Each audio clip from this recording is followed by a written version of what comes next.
5, 4, 3, 2, 1, 0.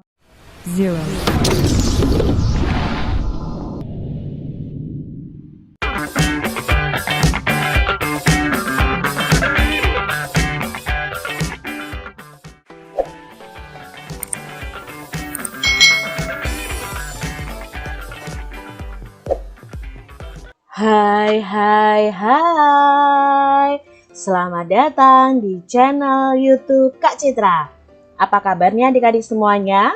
Kak Citra berharap kalian dalam keadaan yang baik, sehat, dan siap untuk belajar. Hari ini kita bersama-sama belajar untuk mata pelajaran tematik kelas 4. Kita belajar di tema 3, peduli terhadap makhluk hidup, subtema 1, hewan dan tumbuhan di lingkungan rumahku. Pembelajaran yang kedua. Mari adik-adik kita belajar dengan penuh semangat. Apalagi manfaat tumbuhan di sekitar kita dan apa hak dan kewajiban kita? Nah adik-adik, pada pembelajaran kali ini kita akan belajar apalagi sih manfaat tumbuhan di sekitar kita dan apa hak dan kewajiban kita. Mari adik-adik kita simak bersama-sama. Sebelumnya, adik-adik sudah belajar tentang tanaman padi. Betapa banyak manfaat dari tanaman padi ini. Sebagian besar orang Indonesia menjadikan nasi sebagai makanan utama. Begitu juga Beni. Beni makan nasi sebagai makanan pokoknya. Nah, di sini ada posternya adik-adik ya, untuk adik-adik semua. Bijak menggunakan, merawat, dan memperindah. Nah, dalam pembelajaran ini kita juga akan belajar bagaimana kita bijak dalam menggunakan atau mengkonsumsi nasi dalam kehidupan kita sehari-hari. Setiap hari, Beni, adik, dan kedua orang tuanya selalu makan malam bersama. Di keluarga Beni, semua orang diberi kesempatan untuk mengambil nasi sendiri. Ibu Beni berpesan, ambil secukupnya. Adik Beni sering tidak menghabiskan nasinya. Alasannya karena ia sudah kenyang. Seringkali ibu mengingatkannya. Namun adik Beni belum juga mau menghabiskannya. Berbeda dengan adiknya, Beni selalu menghabiskan makanannya. Dia selalu mengambil secukupnya. Nah, ini tadi adalah cerita tentang keluarga Beni dalam mengkonsumsi nasi sebagai makanan pokok mereka. Ada perbedaan antara sikap Beni dan adik Beni. Sikap Beni yang selalu menghabiskan makanannya dan mengambil nasi secukupnya. Sedangkan adiknya itu berbeda. Dia tidak pernah menghabiskan nasinya yang alasannya sudah kenyang. Apa yang dilakukan adik Beni terhadap makanannya? Coba jelaskan alasanmu adik-adik. Nah, adik Beni ini makanan yang diambil itu tidak selalu habis. Ya, tidak dihabiskan makanannya. Lalu, apa yang dilakukan Beni terhadap makanannya? Nah, apa yang dilakukan Beni terhadap makanannya adik-adik? Dia selalu menghabiskan makanannya karena mengambil nasinya secukupnya saat makan. Manakah yang menurutmu telah bersikap bijak terhadap makanan? Beni atau adiknya adik-adik? Lalu jelaskan alasanmu. Ya, yang bersikap bijak terhadap makanan itu adalah Beni dibandingkan adiknya. Beni tidak menyia-nyiakan makanannya, selalu mengambil secukupnya ketika makan. Ketika adik Beni membuang makanan, kira-kira menurut adik-adik siapa saja sih yang dirugikan? Nah, tentunya yang dirugikan yang pertama adalah ayah dan ibu. Mereka telah berusaha mencari dan menyediakan makanan. Selain itu, orang di sekitar yang tidak mampu juga ikut dirugikan. Mereka susah loh mencari makanan, namun yang bisa makan justru membuang-buang makanan. Yang dirugikan lagi adalah petani adik-adik. Mereka sudah susah payah menanam padi dan merubahnya menjadi beras. Namun si adiknya Benny tadi bukannya dimakan, malah dibuang karena tidak habis. Ketika adik Benny makan malam, apakah dia sudah mendapatkan haknya? Ya, adiknya tuh sudah mendapatkan haknya. Adik Benny mendapatkan hak memperoleh makanan dan bisa makan malam bersama keluarganya. Lalu ketika adik Benny membuang makanannya, apakah dia sudah melaksanakan kewajibannya? Belum adik-adik sih, adik Benny ini belum melaksanakan kewajibannya. Memang hak adik Benny itu memperoleh makanan, tetapi kewajibannya itu ya harus menghabiskan makanan yang dia ambil, tapi malah dia tidak menghabiskannya. Ketika Benny menghabiskan makanannya, apakah dia sudah melaksanakan kewajibannya? Nah, kalau Benny sudah ya adik-adik, karena Benny menghabiskan makanannya itu berarti dia sudah melaksanakan kewajibannya. Kita tidak boleh menyia-nyiakan makanan. Kita juga harus bijak nih adik-adik memanfaatkan makanan yang tersedia bagi kita. Tanaman mempunyai banyak manfaat untuk manusia. Selain untuk makanan, tanaman itu juga menghasilkan oksigen. Kita berhak menikmati manfaat dari tanaman, namun kita juga wajib untuk bijak menggunakannya. Salah satu cara bijak dalam menikmati manfaat dari tanaman adalah dengan tidak membuang-buang makanan. Coba adik-adik bayangkan kalau semua orang seperti adik Benny tadi, berapa banyak nasi yang terbuang sia-sia setiap harinya? Lalu berapa banyak sumber daya alam dan energi yang terbuang setiap harinya? Bagaimana dengan adik-adik semuanya? Sudahkah adik-adik memanfaatkan makananmu dengan baik? Apakah kalian masih makannya masih bersisa dan membuang sisa makanannya? Nah, itu berarti kalian tidak memanfaatkan sumber daya alam yang sudah disediakan ya, yaitu padi yang kita olah setiap hari, kita makan, tapi malah kamu tidak habis dan membuangnya. Itu sangat tidak bijak adik-adik. Jadi mulai sekarang adik-adik saat makan ambil nasi secukupnya dan kalian makan sampai habis. Berpikirlah sebelum kamu membuangnya. Ini adalah proses dari penanaman padi dari awal ya adik-adik ya, mempersiapkan sawahnya sampai menjadi nasi. Nah, sebelum padi ditanam itu, sawah itu dibajak adik-adik oleh petani ya, dibajak tanahnya supaya tanahnya bisa ditanami padi. Itu waktunya 1 hari. Lalu padi ditanam itu hari ke-21 sampai ke-30. Jadi hari ke-21 sampai ke-30 itu petani menanam padinya. Padi mulai berbiji itu pada hari yang ke-100. Lalu padi mulai dipanen di hari yang ke-120. Nah, padi diambil dari sawah oleh petani. Lihat ini proses dari padi ditanam sampai siap dimakan itu prosesnya lama loh adik-adik, sekitar 132 hari. Bayangkan betapa susahnya menjadi seorang petani. Ya, setelah padi diambil dari sawah lalu padi dijemur.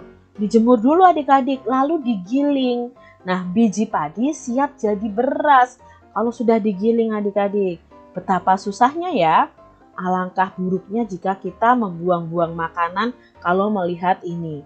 Nah, berpikirlah terlebih dahulu sebelum adik-adik membuang sisa makanan kalian. Perhatikan gambar berikut ini. Nah, di sini ada 3 gambar. Gambar A, B, C. Nah, adik-adik perhatikan ya. Coba gambar A itu sedang apa, gambar B sedang apa, gambar C sedang apa. Di sini Kak Citra punya pertanyaan berdasarkan gambar tadi. Apa yang dilakukan orang pada gambar tersebut? Nah, untuk yang gambar A, apa yang dilakukan orang? Ya, gambar A ini sedang menebang pohon.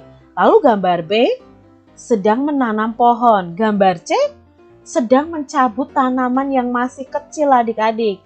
Jadi ini menyakiti tanaman. Lalu apakah tindakan tersebut baik dan berikan alasannya. Mengapa adik-adik? Untuk yang A, apakah ini tindakan yang baik? Gambar A ini tidak baik karena dapat merusak lingkungan. Kalau gambar B ini baik adik-adik karena dapat menjaga kelestarian tanaman. Kalau gambar C adik-adik, gambar C tidak baik karena dapat merusak tanaman. Dampak bagi lingkungan dari ketiga gambar ini. Nah, untuk gambar A itu hutan bisa menjadi gundul kalau ditebang secara sembarangan. Yang B, dampak bagi lingkungannya adalah lingkungan menjadi hijau karena dia menanam pohon. Sedangkan dampak bagi lingkungan untuk gambar C itu adalah banyak tanaman yang rusak adik-adik. Sangat disayangkan ya. Berikutnya dampak bagi orang lain. Nah, dampaknya bagi orang lain apa ya? Yang A ini, kalau pohon ditebangi, hutan menjadi gundul, itu berdampak kepada orang lain juga adik-adik. Dampaknya apa? Kalau hutan yang gundul, itu dapat menyebabkan banjir dan tanah longsor. Maka nanti yang dirugikan saat terjadi banjir dan tanah longsor adalah orang lain. Lalu yang kedua, gambar B, itu orang lain dapat menikmati lingkungan yang indah dan udara menjadi segar. Itu dampaknya bagi orang lain. Sedangkan yang C, orang lain tidak dapat menikmati keindahan dan tidak mendapatkan udara yang segar karena tanamannya dirusak adik-adik. Apakah perbuatan dalam gambar tersebut melanggar hak orang lain? Mengapa? Nah, yang A itu apakah melanggar? Iya, dengan menebang hutan ya, berarti melanggar hak orang lain untuk mendapatkan lingkungan yang sehat, mendapatkan udara yang bersih, itu melanggar hak orang lain. Untuk yang B, apakah ini melanggar?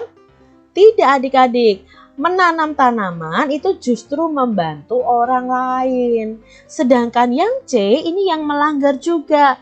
Dengan merusak tanaman berarti kita melanggar hak orang lain untuk menikmati keindahan tanaman, menikmati udara yang segar. Jadi dari gambar ini kita tahu mana yang melanggar hak orang lain dan yang tidak.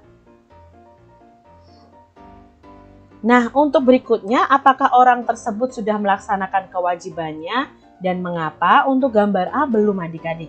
Seharusnya mereka memanfaatkan hutan dengan bijak. Sedangkan gambar B itu sudah melaksanakan kewajibannya karena dia menanam berarti menjaga kelestarian alam. Sedangkan gambar C juga belum adik-adik, belum melaksanakan kewajibannya karena merusak tanaman itu tindakan yang tidak baik. Apakah yang sebaiknya dilakukan? Nah, apa yang harus kita lakukan? Yang gambar A, kalau menebang hutan sembarangan ya harus dihukum adik-adik. Dan kalian jangan tiru ya menebang hutan sembarangan ini ya. Lalu gambar B, mengajak orang lain untuk menanam. Jadi kita sebaiknya mengajak orang lain juga untuk ikut menanam. Sedangkan gambar C, nah yang sebaiknya dilakukan adalah kita tidak menyakiti tumbuhan atau tidak merusak tumbuhan tanaman di sekitar kita.